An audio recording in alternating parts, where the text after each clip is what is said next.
All right, so the Dolphins keep their season alive after that win against Cleveland in a 20-3 final in what was a pretty ugly game, all things considered. I mean, yeah, you got the win. It was a pretty dominated win, especially from that defensive side of the ball. But for the most part, man, I mean, I liked what I saw. I'm happy we got the win, but there's definitely room to improve with this team without Tua in. And obviously, that's the main talking point for this game was the fact that Tua wasn't in. He didn't play due to his hip injury that we don't fully know when he re-aggravated it, as it's claimed to be the same hip but different spot as his injury in college, which not the greatest of signs, but we don't fully know when he re-injured it or when he reactivated. Some ideas, but I'm not going to speculate. But the key thing is we got the win with Tyler Huntley against a team that we should have been able, that we were supposed to beat, and we did just fine. Indianapolis lost, Denver lost, Miami got the win. They're set up to pretty much all they have to do is handle business and hope that KC does not fully rest their starters, or at least even if KC rests their starters, they're able to do enough to win. But Miami is a game out from the playoffs. They can sneak in here and do something. Who knows what they'll do, but probably nothing. But still, you can find a chance to sneak in. And the key thing is, even if we don't, the fact that we can finish this season above 500 after everything that has happened is a big plus to this year.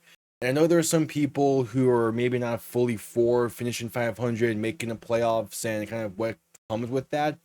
But finishing the season 500, having 5 straight seasons above 500 is a really impressive thing to do. Especially with how this season has gone, the fact that they've gotten to this point is really impressive, and it shows to a testament that this team has. Even though it might not look on it during the field, or might not look on it on the box score or on Sunday or whenever they play, this team rallies behind McDaniel. There's no doubt behind it.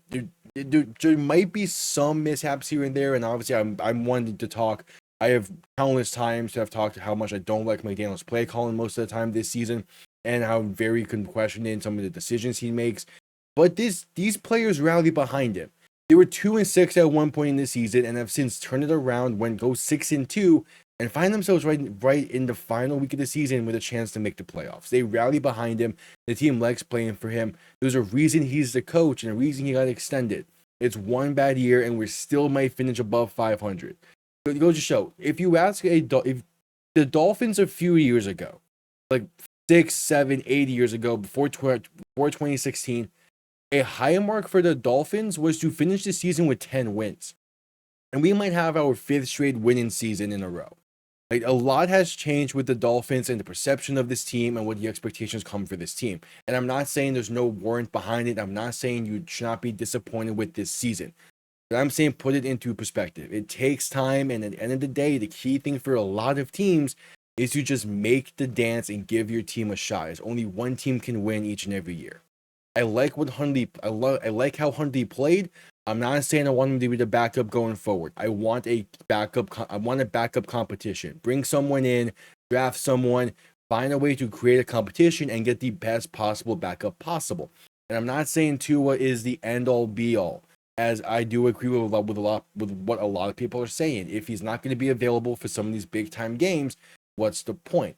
I'm only saying that he's shown us he can play a full season when he's a little bit bulkier. He decided to lose weight this past offseason to try and add the extension of plays. Let's see how he handles this offseason, see if he decides to get the bulk back and play a full season next year. Miami has an out in this contract after the 2026 season. So we're not stuck with him for the full length of this contract. We can give him 2 more years, or maybe even just a year. We'll see. But we're not stuck with the full length of this contract. If things go south next year or go south in 2 years, there is an out to this contract. But we have to just stick with him for 2 years, see what he can do, and see how he responds to this season, how the rest of this team responds. It's going to be a rough week 18. The Jets are going to play this tough, trying to rain on our parade. And who knows how the Denver KC game is going to go. But the key thing is what I saw from the team this season. I'll go into a lot more detail with this during an offseason video. But I saw a fight in this team. I saw a team that was not willing to give up when everyone thought that it should give up on this season. And because of it, we have a chance to make the playoffs in week 18. There's still a lot of work to be done for this team. We're nowhere near a top 2 contender just yet, but we're getting there. And that's the thing with the Dolphins is some people keep saying, "Oh, we're rooting for mediocrity." Mediocrity is not 5 straight winning seasons. That's just not what it is. The Steelers aren't mediocre because they keep on winning games. No, they give themselves a shot every single year. They make the playoffs damn near every single year. They're competitive in damn near every single game.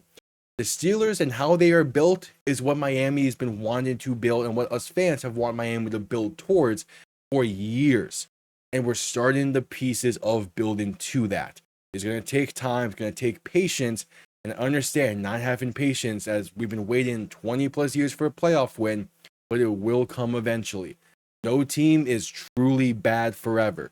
And I know that sounds kind of redundant considering some other teams throughout the league, but we have an organization that I do feel is an organization that will not let this team suck for too much longer if we disappoint again next year. There will be drastic changes, but just not this offseason, most likely, especially if we make the playoffs.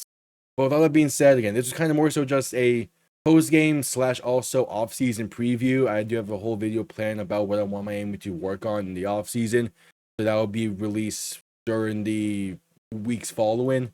But yeah, thank you all for tuning in. See you all next time. Have yourselves a damn good one. Peace.